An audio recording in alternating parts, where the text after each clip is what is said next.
भूर्भुवस्वः तत्सवितुर्वरेण्यं भर्गो देवस्य धीमहि धियो यो नः प्रचोदयात्। पापों ने हमें देव पकड़ लिया है, दुष्ट पापों ने हमें देव पकड़ लिया है, और व्यसनों ने आगे निराश कलश सिर धारण किए, अपना सपना करो साकार, अपना सपना करो साकार, कलश सिर धारण किए, आओ आओ भागिनीनाथ, कलश सिर धारण किए, आओ आओ भागिनीनाथ, कलश सिर धारण किए।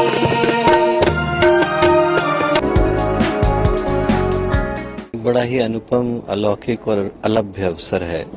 पिछले 2000 वर्षों में भारत की भूमि को, बल्कि पूरी विश्व वसुधा को ऐसा सौभाग्य 2 ही बार मिला। समुद्रगुप्त का समय था, कुमारगुप्त का समय था, तो अंतिम सफल अश्वमेध यज्ञ भारत की भूमि पर हुआ। और उसके बाद महाराजा जयसिंह ने एक बार प्रयत्न किया। परम वंदनीय माताजी ने, परम पूज्य गुरुदेव ने 1991 में देव संस्कृति दिग्विजय अभियान के नाम से प्रारंभ किया।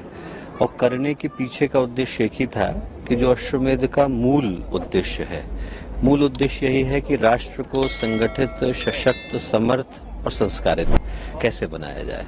बनाने के लिए उस चेतना को जगाया जाए जो चेतना भारत के गर्भ के अंदर विद्यमान है।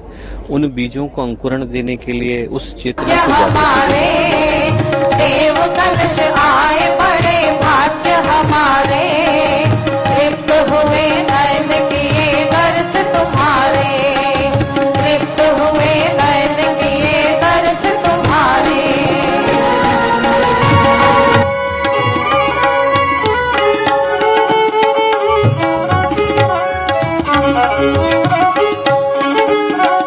भारत की सांस्कृतिक, आध्यात्मिक, भावनात्मक चेतना को नया रूप प्रदान करने के लिए अश्वमेध है।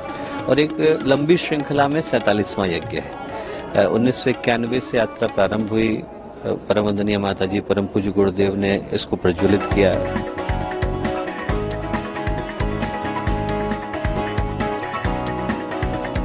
हमारी आध्यात्मिक संपन्नता आज सारे विश्व के देश हमारे देश की इस आध्यात्मिक शक्ति की ओर से समाधान का, सुख का, आनंद का मार्ग इस दृष्टि से देखते हैं।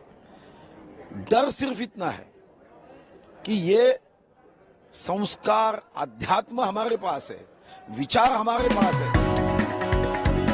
का 13वां अध्याय ये कहकर के पुकारता है कि यज्ञों का राजा, मुकुटमणि यदि कोई है तो वह अश्वमेध है।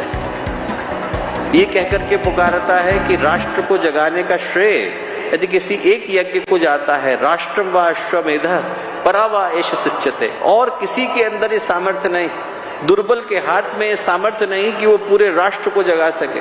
पूरे राष्ट्र की सांस्कृतिक, आध्यात्मिक, भावनात्मक चेतना को जगा पाने की शक्ति, सामर्थ्य, बल और संपदा यदि किसी एक के पास विद्यमान है तो उसका नाम है अश्वमेध महायज्ञ। कि हमारे रगों में खून किसका बहता है। भूल गए थे कि किस संस्कृति के वंशज हैं हम लोग, भूल गए थे कि किसकी धरोहर हैं हम लोग, भूल गए थे कि भारतीय संस्कृति, भारतीय अस्मिता, भारतीय स्वाभिमान, वो नाम किसका है। उस नाम को याद दिलाने के लिए आज अश्वमेध महायज्ञ का पदार्पण मुंबई महानगर की इस पावन धरती पर हुआ। घर घर यज्ञ रचाने की अब, घर घर यज्ञ रचाने की अब करती है तैयारियां, मंगल कलश सजा कर आई। हमारे YouTube चैनल गायत्री परिवार गोरखपुर को सब्सक्राइब करें और बेल आइकॉन को जरूर दबाएं ताकि गायत्री परिवार गोरखपुर की विभिन्न गतिविधियों की जानकारी मिलती रहे।